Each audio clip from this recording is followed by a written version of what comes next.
रुको। अगर आज दादाजी हमारे साथ नहीं चले तो तुम दोनों आज माँ बाप कहलाने का अधिकार खो दोगे। इस बात को ध्यान रखना। बेटा, हम तुम्हारे मम्मी पापा हैं और हम गलत नहीं है। अगर आप लोग सही होते तो आज दादाजी हमारे साथ होते।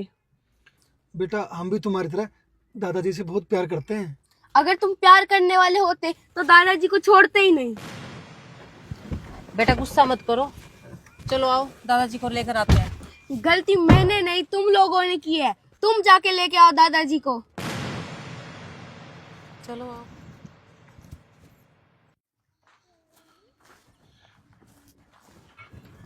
बाबूजी,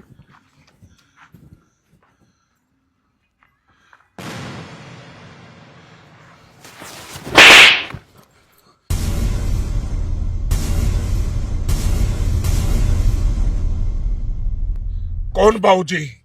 किसका बाबूजी? मेरी कोई औलाद नहीं है। शायद तुम्हें धोखा हुआ है। निकल जाओ यहाँ से। बाबूजी, हम आपके बच्चे हैं और बच्चों से अक्सर गलतियां हो जाती हैं। प्लीज हमें माफ कर दो।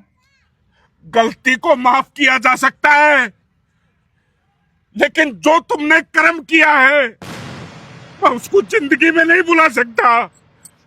तुम जा सकते हो, वरना वरना एक बाप से उसकी औलाद का कत्ल हो जाएगा। निकल जाओ ऐसे। बाबूजी, आप बेशक से हमें मार डालो पर हमें माफ कर दो। बाबूजी, हमें माफ कर दो। तेरे जैसी गंदी औलाद को मारकर मैं अपने हाथ कंधे नहीं करना चाहता। मैंने तुझे बोल दिया था ना कि तू मेरे लिए मर चुका है और मैं तेरे लिए। निकल जा यहाँ से। मेरी नजरों से दूर हो जाओ। नहीं हूं मैं तुम्हारा बाप, नहीं हूं। माफ कर दो बाबूजी। बाबूजी, औलाद गलत हो सकती है पर एक बाप गलत नहीं हो सकता, नहीं हो सकता। हमें माफ कर दो बाबूजी, हमें माफ कर दो। बाबूजी, ये गलती तो भगवान भी माफ कर देता है। मैं तो आपका अपना बेटा हूँ। सुना है बाप का दिल बहुत बड़ा होता है। माफ कर दो बाबूजी, हमें माफ कर दो बाबूजी। तेरे जैसी निकम्मी औलाद से अच्छा था कि मुझे कोई औलाद ही नहीं होती।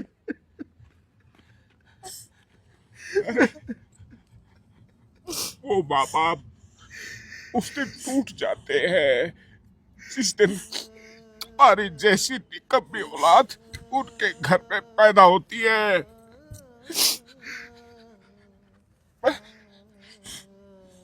ज्यादा मुझ में ताकत नहीं है।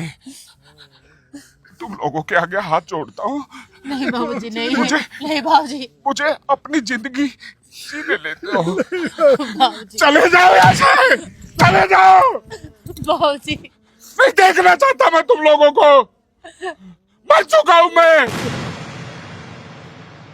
कितने अरमान से तुझे पढ़ाया लिखाया, माँ बाप दोनों को प्यार दिया, सिर्फ यही दिन दिखाने के लिए कि एक बाप जब बुजुर्ग हो जाता है तो अपनी ही औलाद पे बोझ बन जाता है।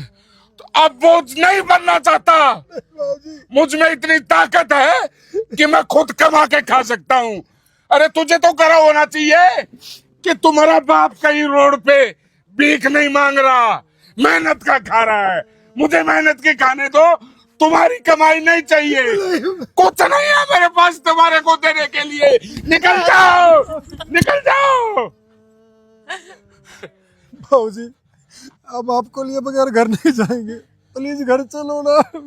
हाँ बाबूजी, चलो। इसमें भी तुम्हारा कोई ना कोई स्वार्थ है। मैं तुझे पहले बोल चुका हूँ कि मैं सब कुछ तुम्हारे नाम कर चुका हूँ। अब कुछ भी नहीं है मेरे पास। निकलो यहाँ से।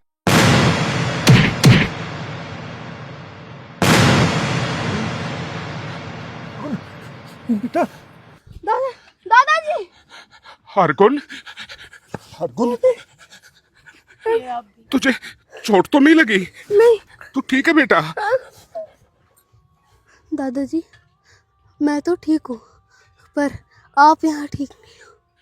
नहीं बेटा, तुम्हें किसने कहा? मैं ठीक हूँ। दादाजी ऐसा कौन सा इंसान है जो अपने परिवार के बिना ठीक रहेगा?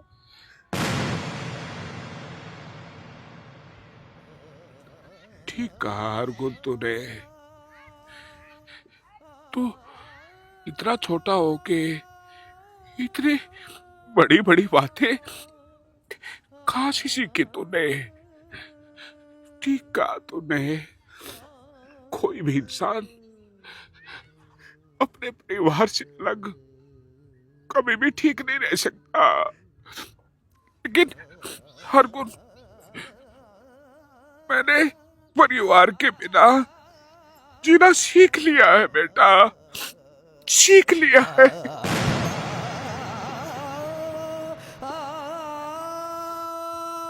दादाजी आपने तो हमारे बिना रहना सीख लिया पर मैं आपके बिना रहना नहीं सीख पाया।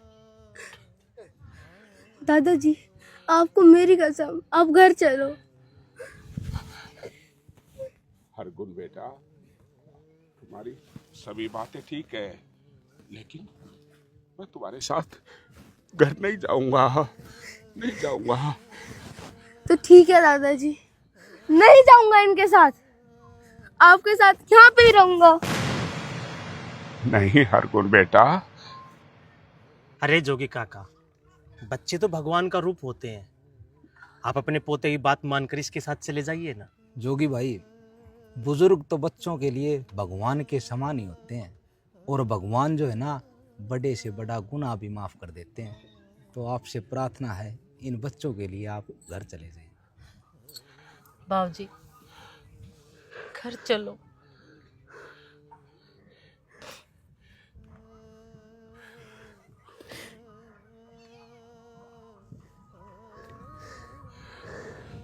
आप लोगों को एक बात कहना चाहता हूं कि 3-4 बच्चे अपने माँ बाप का पेट नहीं भर सकते, लेकिन एक माँ बाप अपने 3-4 बच्चों का जिंदगी भर पालन पोषण करते हैं। जैसा आप करोगे वैसा ही भुगतान देना पड़ेगा। तो सभी से हाथ जोड़ के प्रार्थना है, अपने बुजुर्गों का सम्मान करें, अपने माँ बाप की इज्जत करें। जैसी इज्जत तुम उसको दोगे वही इज्जत तुम्हारे आने वाली पीढ़ी तुमको देगी। हरे कृष्णा, हरे कृष्ण। हरे कृष्णा, हरे कृष्णा।